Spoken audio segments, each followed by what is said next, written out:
Yo, Bucko, it's Zero, coming back to you with another figure review. And today we have the Star Wars Black Series Mandalorian Loyalist, and this is the first of the Walmart wave. God, why did they give them to Walmart? But this is the first of the Clone Wars exclusive Walmart wave I have gotten my hands on, and I'm actually pretty annoyed that it took me this long because I pre-ordered these like the day they went up in stock. But yeah, this is the Mandalorian Loyalist. The Siege of Mandalore arc was awesome. What probably some of the best animated Star Wars, if not some of the best animated show I've ever seen. And I was really excited when they announced these figures, and then immediately depressed when I found out they were Walmart exclusives.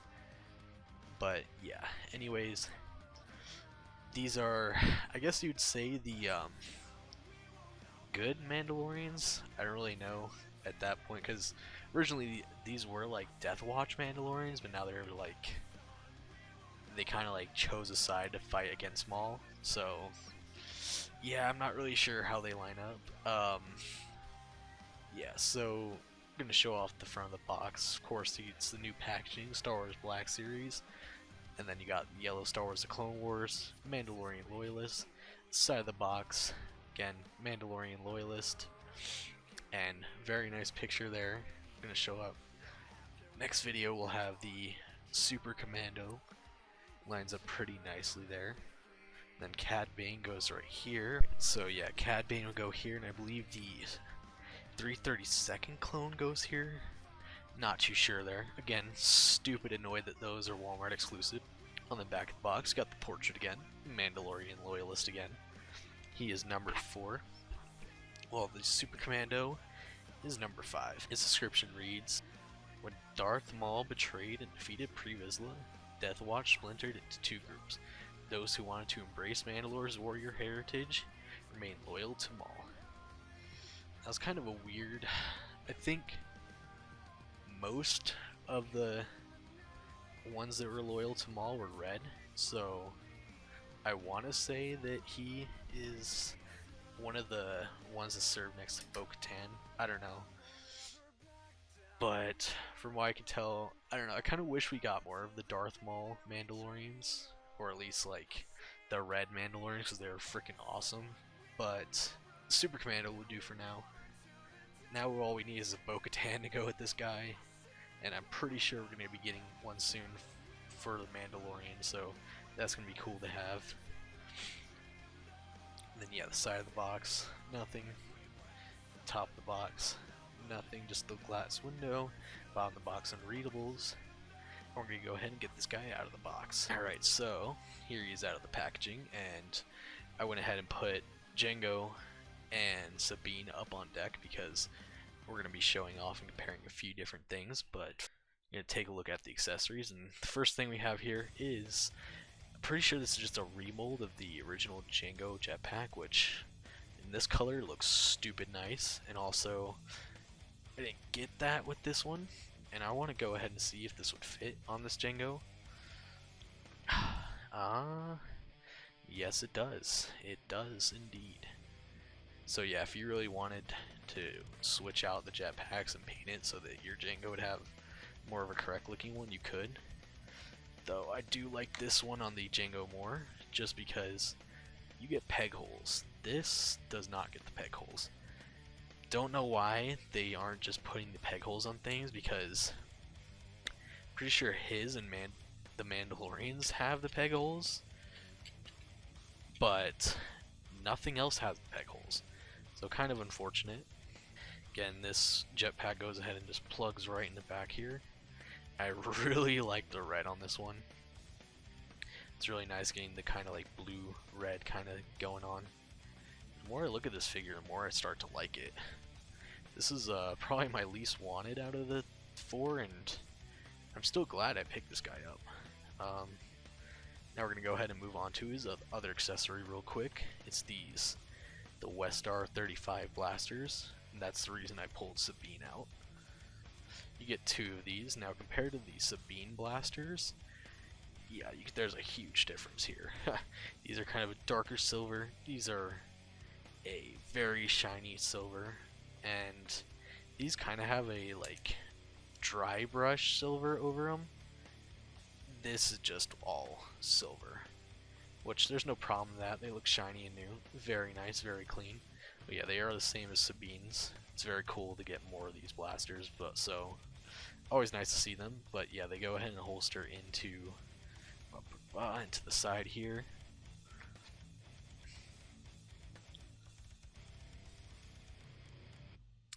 And that one doesn't seem to want to fit at all. I wonder.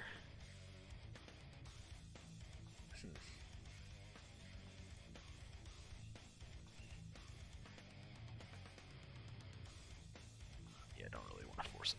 Alright, so moving on to the actual figure now. If you couldn't tell why I brought Django out, I'm noticing a little blue dot of paint there, but whatever, not a big deal.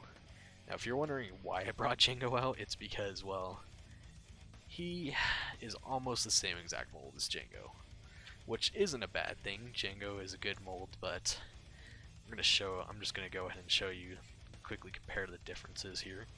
So yeah, for starters, first thing is he has the same kind of like, the helmet is pretty much, the helmet and the neck are pretty much the same.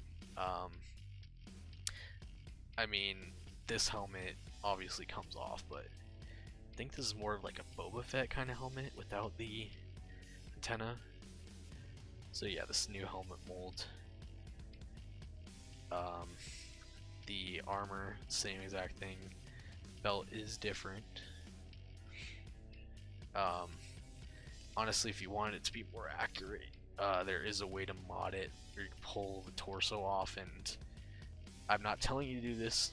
I don't remember which YouTuber. I think it was F-Woosh.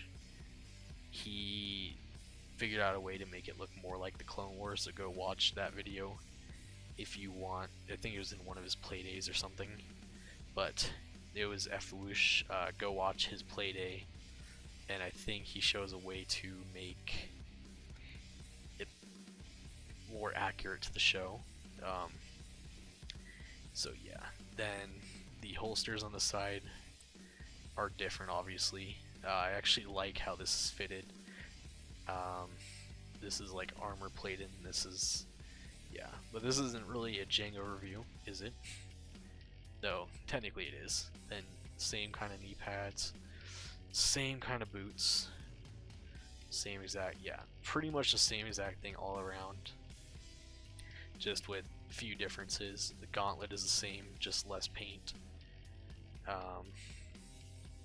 Yeah, both of the gauntlets are the same exact thing.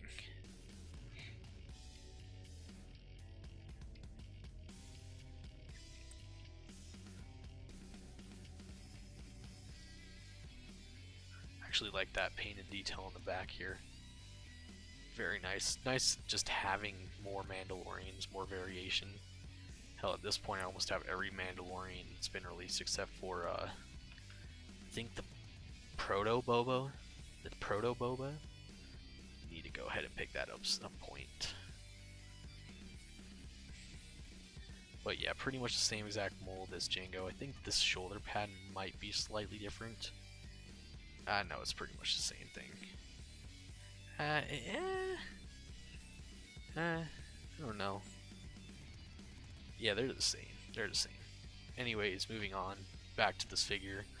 Paint apps are really nice. Get some nice silver up here. Fortunately, mine has the blue paint right there. A lot of silver brushing around. Silver around the crotch piece. I wish there was more silver down here, but where the silver is, very nice, like battle damage. I like the red applications throughout. I really like that blue in the back there, because Django doesn't have that. Very cool. Makes the helmet look, you know, more realistic. Does hers have? Yeah. Really like how the jetpack is done. Underneath, not much, pretty plain. Of course, you're going to cover that up with the jetpack. There is a tiny bit of silver, I think, there. Not Not really sure what that is. Maybe that's just from the jetpack. And then a shoulder piece. Not really sure what that is at all. If you know what clan this is, let me know. I have no idea. I think it might just be like a generic Mandalorian clan they pulled from. Also don't know what this symbol means. It's definitely not the Night Owls, either of them. So if you know what this means, please let me know. It'd be much appreciated. And yeah, the gauntlets move on this, so that's pretty dope. Again, pretty typical for Jango and Boba. I don't know why I forgot they move, but yeah. The wiring is just silver, so unfortunately it's not black wiring like the other figures. You got the like nice kind of blue-gray underneath the suit. Really like that. And yeah, just all around. Honestly, I like this figure a lot more than I thought I would. Alright, so I'm going to go ahead and get into the articulation. And again, same thing as Jango. Pretty much you got the hinge that leads up to ball joint in the head. Get a pretty decent range of movement here. Not the best though for a helmeted character, but still decent. Get a hinge and swivel at the shoulder, pretty decent around. Is not hindered by the armor whatsoever. Really like that. Then you have a single jointed elbow, which the wires on both sides are going to kind of hinder his movement. It's a bad thing about the Jango and the Boba, is they both use the wires and it's going to hinder them. Again though, reuse of the mold, very nice mold though. Hopefully they fix that on, pretty sure they're going to fix that on the new Boba Fett that's coming out. The Return of the Jedi Boba. Yeah, these gauntlets swivel around again. Oh my gosh, there's so much articulation here, I didn't even realize. Yeah, you got the kind of bicep swivel, then you also have the gauntlet swivel on both sides. Then you have a single jointed elbow. So you're getting a lot of kind of articulation here. Still a little hindered, but you can get a decent amount of movement if you know how to move it right. Then you have the swivel at the wrist. And both of these, I believe, go in and out, not up and down, which same thing on Jango, I believe. Yeah. So just a reuse of the mold. Really needs, I really like it to go up and down, but honestly it wouldn't help here at all. Then you have a kind of, I want to say a ball joint at the torso, but it's really not. Yeah, you kind of got a ball joint at the torso. It's a little, not much movement there. The belt hinders it. Then your leg goes forward to the side like that.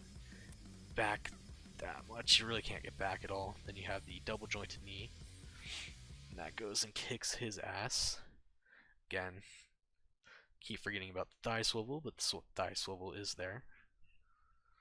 And then you have the hinge at the ankle and a forward-facing pin for rocker. Right, now let's go ahead and get to the 360 view of this guy.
Now we're going to go ahead and show him off next to some other figures, and here he is pretty much next to every other Mandalorian figure that I have open at the moment. So you got Din Djarin, you got the Heavy Mandalorian, you got Sabine, and I put them next to each Sabine and the Heavy Mandalorian next to him just to get a good size comparison. Since you already saw him next to Jango, and Jango is about the same size as Boba and Mando. And then of course, you got Boba and Jango. And here he is next to Darth Maul. And here he is next to A&H Vader and the new Black Series Stormtrooper. And finally, here he is next to Luke Skywalker Squawker. Now, I've got to go ahead and say that I initially wasn't too excited to get this figure, but now that I have him out of the box and open, I actually appreciate this guy so much more now. I love all the detail he has and all the battle damage and all the red on detail and stuff. Oh my gosh, he looks so cool and so unique. He's definitely a cool Mandalorian figure, and glad to have picked him up, but I cannot wait to get this bad boy open. So if you find this guy on the shelf, don't pass him up. I know a lot of people have, he's been the easiest one to get, and I know a lot of people probably been skipping him just because of how plain he looks. Trust me, he's worth it. Don't pass him up.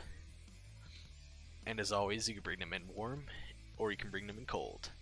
Thanks for watching, and good hunting. And remember, this is the way.